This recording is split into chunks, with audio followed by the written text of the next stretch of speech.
Hey, City Collective, thanks for joining us for round 3 of COVID conversations. You're in for a treat. I have the privilege of having this conversation with a friend of mine down in the Princeton area of the US of A. Is that correct, Ian? Yeah, that's right. That's right. At Ecclesia Church.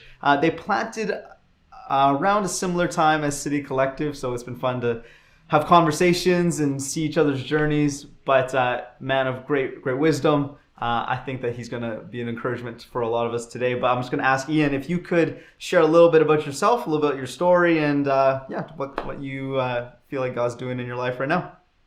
Yeah, it's really kind. And Jason's like, every Canadian I've ever met is awesome. So I don't know what it is country, but just incredible. Yeah, we started our church in the Princeton area almost a year ago to the day. We just celebrated a year as a church in the middle of April. We celebrated digitally, which was not the vision, and so we're so grateful to be a part of what God's doing in a place in the country that's not historically Christian, especially most. And so we love the challenge of trying to reach people that kind of have an initial reticence to the gospel. For us, I'm married to a beautiful woman that I actually met in high school. We've been together ever since. We have 3 kids and then one on the way in June. On the way, yeah. We are feeling the gifts of life, but also know that there are some sleepless nights that await us. So we're really excited, but also just kind of like everybody else, trying to figure out what does life look like right now? Yeah. What does church look like? So it's been an interesting season. Yeah, I when I reached out to you, I was wanting to talk through. Obviously, everyone is experiencing the pandemic that we're in their own way. There's almost like a need for a universal response of care and support and awareness that we need to see, whether it's Canada or the US. But every context is different, and what people are experiencing from one area to another, whether it's even out here in Vancouver to Toronto, or for you in Princeton versus down in California or Colorado, everyone's having some different experiences. So I was wondering if you could share what's been the experience for you and your family first, and then for you and your church during this crisis. What's the crisis kind of been for you guys? Yeah, so for me, it's definitely a tale of two cities. Best of times and worst of times. For us in our home, it's been a really sweet time. My wife Courtney also works full time, and they work really hard. So we've been together a lot more. It's been a lot more meals around the table. Yeah, It's just been a really sweet time. It's awesome. But then I talked to friends. We had a friend, actually the Washington Post just recently did a story on him, Michael Carrion, who's been a gift to so many of us, and especially in the Evangelical Covenant Church. Yeah. And you hear the stories, and it just breaks you. And so you get the sense of this divide of the way that we're experiencing this. So for us, it's been a profound joy, and try to receive that, but also to enter into the brokenness that is outside of our shelters in place. And so that's been a real, there's been a lot of dissonance there for me, and trying to understand how I unpack that. I've had conversations with some individuals and families in our church about that dissonance, and there's almost like this underlying guilt that comes with experiencing joy when there's so much pain that's happening on a global scale. How have you navigated that dissonance for you and your family? Yeah, so for us, and it's even interesting because like our kids are not quite at the age where they're aware of everything that's going on. They call it coronavirus. Just let that happen. Yeah. But yeah, for me personally, I've really been digging into kind of biblical theology of lament. And N.T. Wright talked about this on a podcast he talked about, the people of God we're designed to carry the world's sorrow. Like if Jesus on the cross, if that's what he's doing in a way, is carrying the world's shame, sorrow, and sin, then that's who we're to be as people of the cross. Wow. And so it's been a season of reflecting for Hmm. me of just what does that mean for us, and how do we. The other thing that's so hard, Jason, I know for you, like we're doers, like Yeah. we want to Yeah. catch vision, we build something. Yeah. Right now, you almost can't do that, and so Hmm. you really have to develop a sense for what God is doing when we as Yeah. a people pray, Yeah. Yeah. and trusting ourselves to God. So those have been two things that I've seen kind of I'm starting to work through in this time. It's really good. And then for you and your community, what's been that feel of the crisis for you? What have you seen? Yeah, so I don't know if it's similar to you. Like we're in a university setting. We pull from three different schools mainly, and Hmm. then some others. And for us, like literally overnight, you just talk about schools closing and people Right. being dispersed. Like our Yeah. population, our community changed. Yeah. So it's dealing with that sort of diaspora, like where people are just gone. Yeah. And you're trying to figure out like what, as a pastor, am I your pastor right now, or do you have one at home? Right. Right. Been a little bit of that, but then we have this local ingrained community that's a real part of the heartbeat of our church as well. Hmm. And it's been beautiful to see. Just we're a young church, but the foundations that have been laid in that kind of early stage have really paid dividends and have really Hmm. borne fruit in this time. We have one young woman who has the coronavirus. She's had it for, I think right now we're going on about 4 weeks where she's just Wow. not been. Wow. She's been sick. Her Hmm. community group has been showing up with meals for her every Wow. night, getting dog food for her, just supplies. So that's one story of just the way that we've sort of said, like, we're going to show up for each other. And Yeah. I think that's much of what sort of Jesus is calling us to in this time. Um, with everything that's going on, I think there's this struggle that we all face, and we kind of talked about it before, even before we jumped on the conversation of we need to continue forward with the things that we're responsible for, but at the same time, there needs to be a different response because of the reality that we're in. How have you discovered opportunities to pastor or to lead your community in a different way during the season? Yeah, I think for me, and I'd be interested to hear what you guys have seen. Yeah. For me, it's been so much about framing. Hmm. Because I think the initial push, and you guys probably experienced this too, was like there was this initial like wave of optimism amongst the church in America at large, where it's like, Hmm. wow, now everybody's stuck in their homes. Yeah. We're all doing church online. Yeah. Like if you're the kind of person who wouldn't normally go to a church service, this may be like a once in a lifetime. You're not Right. on the golf course, you're not at your kid's soccer game. Yeah. Maybe you'll just stumble into a church service that you don't have to, there's no cost to attend, you just show up. Right. So I think that this initial impulse of feeling like, wow, this may be like another reformation, this may be a revival that's happening.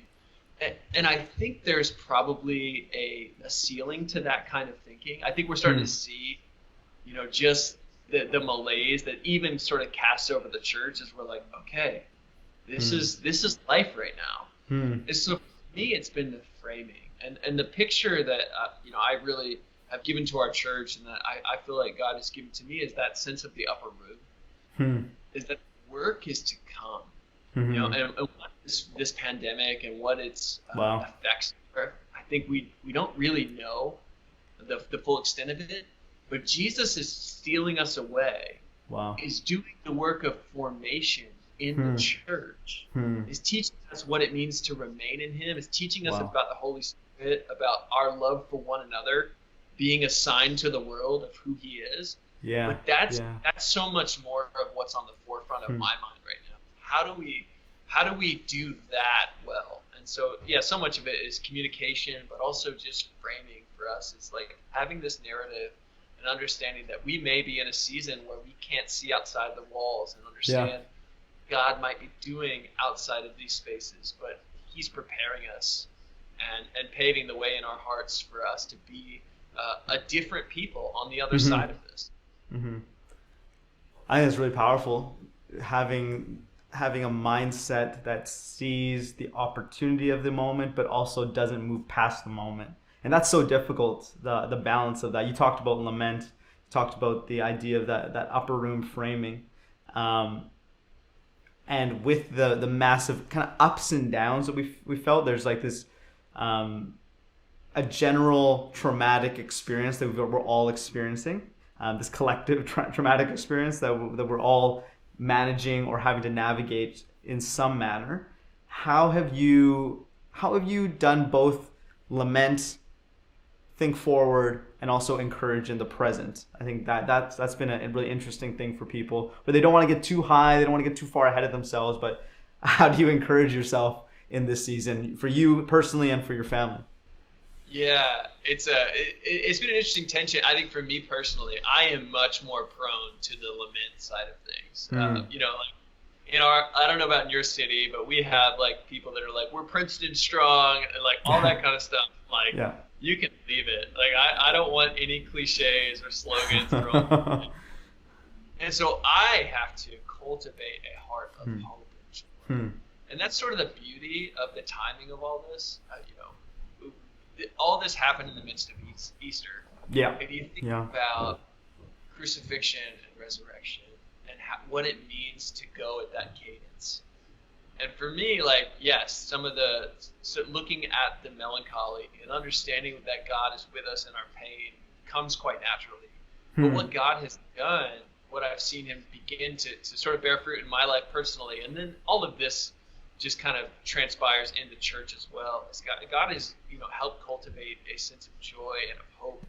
Wow. And that's the beauty of the cross. It's not a hope that ignores the pain of the world or, sort of like floats above it. Jesus enters into the depths of our pain and overcomes it.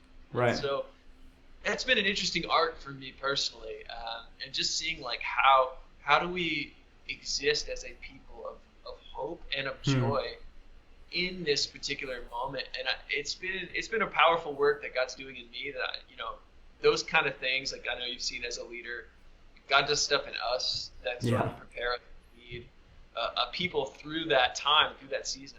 Yeah. Like Moses, like poor guy had to spend 40 years in the wilderness one time so he could do it again. Yeah. And so it's that sense of what is God cultivating in my heart, and I think that's been a revelation for me during the course of all this. I've always appreciated, I think that you have a really brilliant mind for processing through some of these kind of difficult theological conversations. And the word resurrection is of course central to the Christian worldview, but yet I think it can be very difficult to grasp, because it's outside of our ability, it's outside of our normative experiences. When we have processed through Easter, when we've gone through this, we've been talking about this idea of discovering new life in this Eastertide season, after, of course, the 12th. And I would be curious your thoughts on what are some ways that you've encouraged your community, and maybe you've seen even within your own story, of discovering new life and making resurrection be more than just a good idea. Yeah, for us, so we are people that are focused on formation. And I think, I haven't heard it phrased that way. I thought it was really compelling the way you phrased that. It's like resurrection is just outside of our experience. And of course, you could let the scientific element of that. It's like, yeah, we just don't see people raised from the dead very often. Yeah. But I think resurrection is outside of our experience even more so, because resurrection is slow. The work that God is doing in us is not instantaneous. Wow. And I think that sense of, again, if nothing else, for a certain segment of us, this whole thing is slowing us down. Yeah. And there's a necessity to that. And I think that for us as a people in our church, we've really just tried to say, like, we need to understand what it means to have a rule of life, what it means to formulate practices that are going to shape us and form us. Yeah. But also, there's just this sense of, John 15, of remaining in the vine, in the this Mm-hmm. moment. And remaining may seem like this really passive activity, but Right. it's actually this incredibly there's almost a clinging and a clutching that has to go on in moments like this, Right. where you're just expressing your trust. And so try to help people understand and trying to live that out ourselves of what does it mean to remain in Jesus so that we can bear fruit. And really Right. that agricultural process is just death and resurrection built into the fabric of creation. Wow. Right? A seed must die, as Jesus says, so that it can bring forth a harvest. And really for us, the question, like as we're almost in this kind of extended Lenten season, is what needs to die in us so that we can be a blessing to the world and bring life. Wow.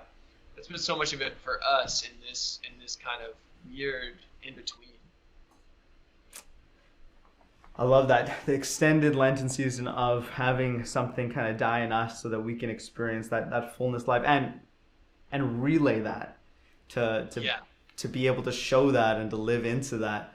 I think what I've seen for myself is sometimes when I grasp new life, because it is so captivating, I can sometimes lose myself in just my captivation of the new life, that I don't take enough space in my day to also like share that, to show that, because areas like you're talking about, like lament and allowing something to die and be birthed in us, this new life story, they are amazing testimonies to the world of what Jesus is always actively restoring and redeeming.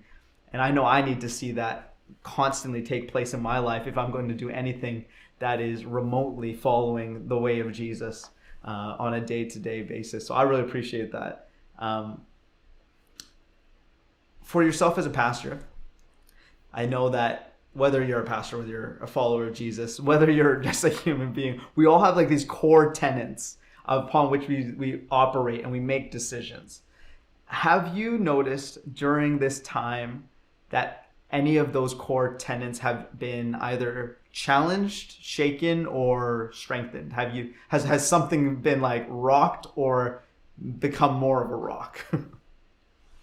Yeah, it's so funny because like pretty much all of them, and not in a way where it's like, wow, everything I thought before was wrong. I think I'm seeing right it was in a sense. Right. And I'm not to say like, but we had a church member the other day. I was on the phone with somebody. They said, I feel really disconnected from the church right now. And I was sitting there on the phone, and I said, good. Like, you should feel disconnected from the church. This is not church. Like, this is the first heresy that the Christians faced, in the early church was Gnosticism. Yeah. And so much of this feels like a Gnostic expression of church. Like, we're trying to all do this digital thing because we have to, and that's loving, and that's I so appreciate that. But at the same time, could you explain the idea of Gnosticism just for people listening? Yeah, the Gnosticism denies the reality and the beauty of the body. And so the idea that Jesus didn't really, he didn't fully come in the flesh, or that he came to save our spirits, that the gospel is not about creation and our lives and the way that we live in the world, but somehow there's this secret hidden part of us that the gospel is for. And so this sense of digital church kind of plays on some of the worst elements of that. And so for me, like foundational, I know we've shared so much conversation around this, that we share so much of a heart on this. Like foundational to our life together is the table. Is the table of Jesus as we gather together on Sunday, but the table, in somebody's dining room on a Tuesday night. Yeah. And so that's all been taken. Yeah. So there's a sense of loss there. We also, we put a lot of just trust in the Holy Spirit to meet us when we gather and, as we preach and proclaim. And so all of that traditional sense of what that feels like and what that means is just gone. And so now it's so much about formation. And for us, it's like, how do you help people to essentially kind of lead themselves in a way? We talk a lot evangelical world about discipling and all that kind of stuff, and that's important. We need luminaries, but also like how do you help people take responsibility for the approaches that they're taking to follow Jesus? What does that mean? So yeah, I feel very disoriented right now. I don't know how you're experiencing. Yeah, it does not feel like anything I had ever planned for or dreamed of when I thought of our church in the beginning of our second year. This was not in the game plan by any means, but I think I mentioned this in a previous conversation. I heard Sean Marshall. He made the statement: change happens to you, and transition is our response to it. So how are we choosing to respond? How are we actually seeing the change that's coming at us? And then, like you said, lamenting, being present, grieving the moment, but also maybe having a revelation of what the church actually can be and should be in our lives. And I think that can be really powerful for our stories. You were talking about the idea of, you mentioned NT, right? And you talk about Easter. And so, of course, NT is right, is always about the idea of hope and the idea of the kingdom coming during this Easter season. I'd love for you to talk a little bit about just the idea of discovering hope and finding hope through the person of Jesus. I just love your thoughts. Yeah. So, again, I don't know if you guys have Enneagram problems at your church. We have them at ours. I'm a 4 on the Enneagram, so that gives me a special. I have a 3 wing, I think, which actually enables me to function in the world. But this sense of like melancholy and brokenness, like I have to very much gauge my news intake, especially like around big picture topics, because it will overwhelm me. And so much, personally, what I see in the way that I'm able to express and to proclaim hope, so much personally is for me to understand, like the gospel story is not just a story that happened, it's a story that happens. And inviting Jesus into the confines of our neighborhood, to the stories in our city. And so I've seen, for me, hope in this moment is just really immersing myself in the better story. Wow. And so scripture has become such a key component in that. Like right now, I'm reading Ezekiel, and I'm in the middle of Ezekiel. Like I know, but my goodness. Yeah. Like, why am I doing this to myself? But it's a sense of like understanding reality through the lens of these God-given words and these sort of God-given frames. And so that's been such a big part to me. And also just trusting my, like, sort of, I could see the lack in the sense of, like, I'm not naturally a joyful person. Like, I don't like to become, like, a wet blanket. But, man, understanding, like, God is doing that slow work in me of bringing about Dostoevsky said that, my faith is from the heart, like the furnace of doubt. And I feel that so much. Like my joy and my sense of hope, like it's never like not there, but God is doing something in me personally that's going to be hard won. Because that will be something that I can then bless the world with. I find this in my own, I don't know if you had this experience, but like the theological wrestlings I've taken years to kind of through, those are the most important things to me. Not only as I sort of hold them in my own heart, but as I lead people. I'm able to sort of unpack things in people's lives when they're like, "Wow, I've never understood it or heard it that way." And it's not because I have some special wisdom; it's just because I've been through that place, and that's what God does. He forms us so that we can bless the world, and I think that piece of hope is something I'm longing for, but also seeing glimpses of right now, which has been a gift.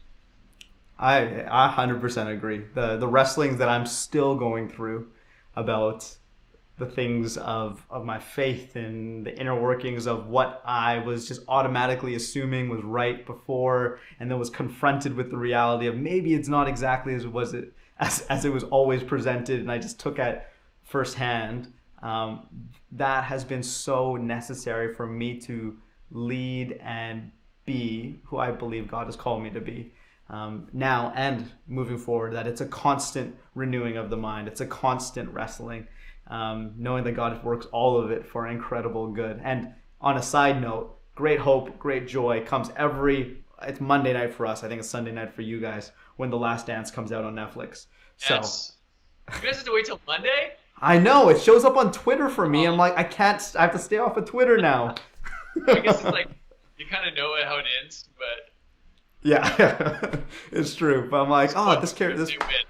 yeah, yeah. If you don't know, that's on you. Right. The statute of limitations on that is long gone.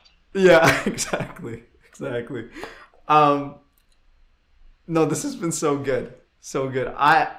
Like I said, and I've mentioned multiple times, I think you've just got a brilliant mind when it comes to how you process through some of these wrestling moments that we have within our faith. And it's like you said, it's because you yourself have wrestled through them.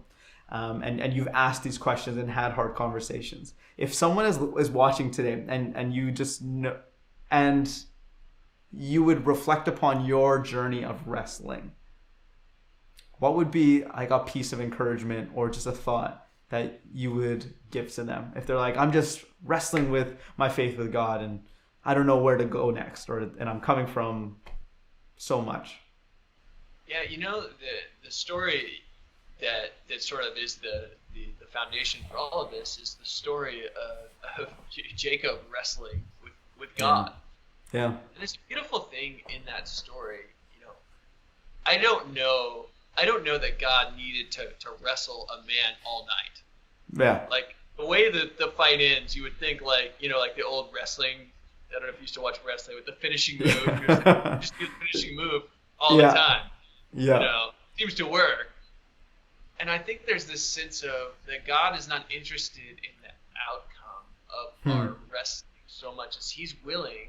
And you think about Jacob. So Jacob's thinking about he's faced with a night of anxiety. He's going to face his brother in the morning. He's terrified about that. And on the worst night of Jacob's life, God just comes to him and spends the whole night with him.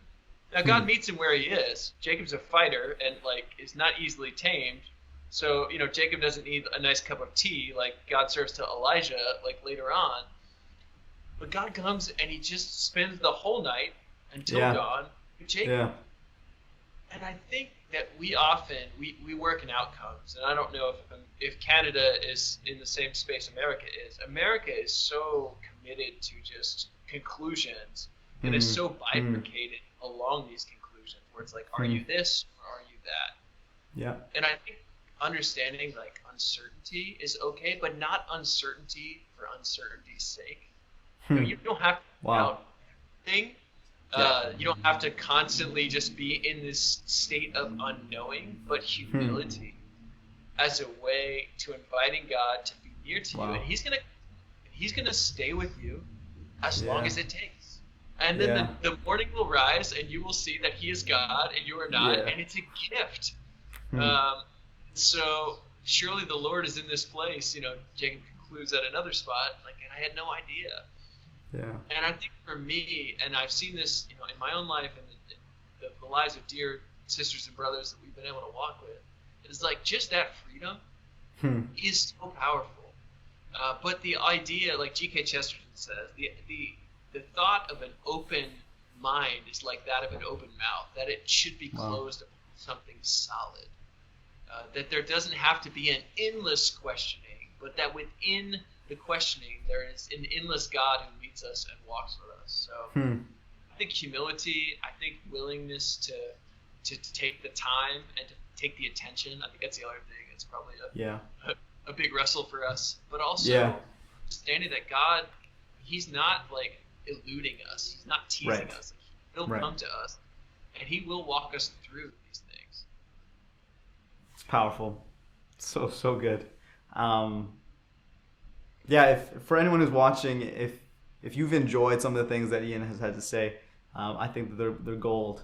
I know you have a blog that you share some great thoughts on, and I appreciate reading it. I think that there's some really quality items on there for us to even be considering. You talk about lament on there, so if you want to dive more into that, I think that's a great spot. I'll put in the link for us to take a peek at, because I think that conversation of lament is really important, and something worth processing through. I know for us as a church right now, we're asking questions of how do we do formation well, of incorporating practices of silence and solitude, of prayer, but not just prayer for prayer's sake, but prayers of lament, of prayers of intercession, of praying with purpose, and believing that God is forming us through these practices so that we can declare the good news of his resurrection in our world. And so I hope that this is a conversation that's encouraged you today, and that it is something that can speak to you where you are and wherever you're at during this unexpected season that we find ourselves in. I'm going to give the last word to Ian. Ian, is there something that has just been laying on your heart? I feel like you've already shared so much of your heart with us today, but something that you feel like has been on your heart, especially in the last couple of days? Yeah, it's, for me, like I think about like where we are as a church and what it means to sort of follow Jesus in this moment. And I think so much, and I love your church. You get to watch you guys from afar, and I would just say you guys, like your church is uniquely positioned where you are, just to be carriers of this hope and ambassadors. Yeah. Paul talks about we carry this treasure around in jars of clay. And so you can do two things at once. You can allow sort of the weight of this moment to begin to reveal where are the cracks in your life, where the cracks in your life collectively, but also understand that God doesn't reveal things just to put them on the table and say, see how messed up you are. Like God is doing something where he's renewing and redeeming. Yeah. So even if this has been such a hard time, I would just encourage you, pay attention.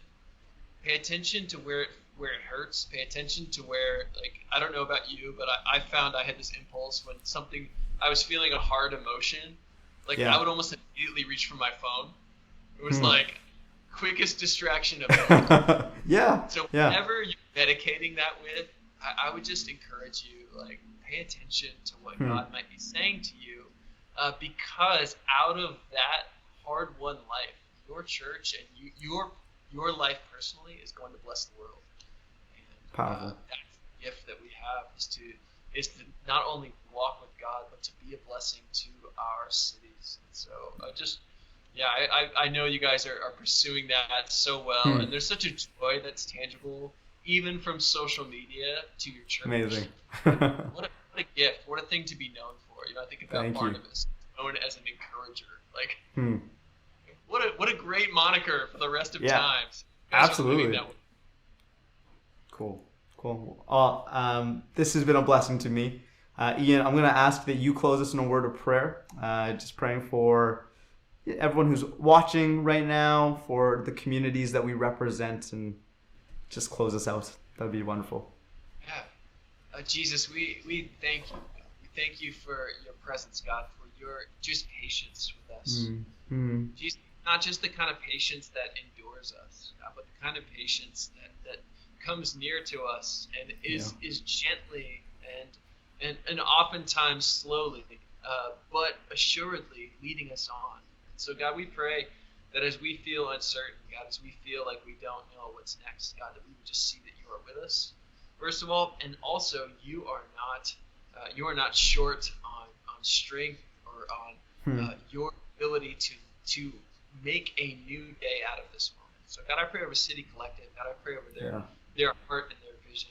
God, I pray first and foremost for all of us that we can re-engage in some of the ways that we're familiar with. God, there will be an end to this pandemic, that there will be a resuming of life as we've come to know it, and that we wouldn't apologize for that. But God, I also pray that through this season you are revealing to us just where you're taking us and where you're leading us, that we would be a different people. Not because we have just gone through this, but because you've been with us.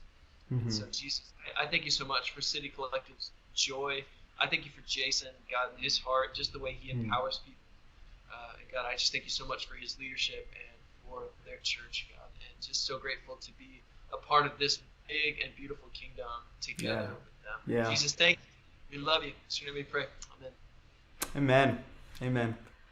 Awesome. Well, thank you, Ian. City Collective, I hope that you are able to take some of the nuggets of gold that are in there and think about them throughout the rest of the day, wherever you're watching from. If you need prayer, our team is ready and so willing to stand with you. You can just email pray@citycollective.com. Otherwise, we will see you soon. God bless. We love you. Thanks, Ian.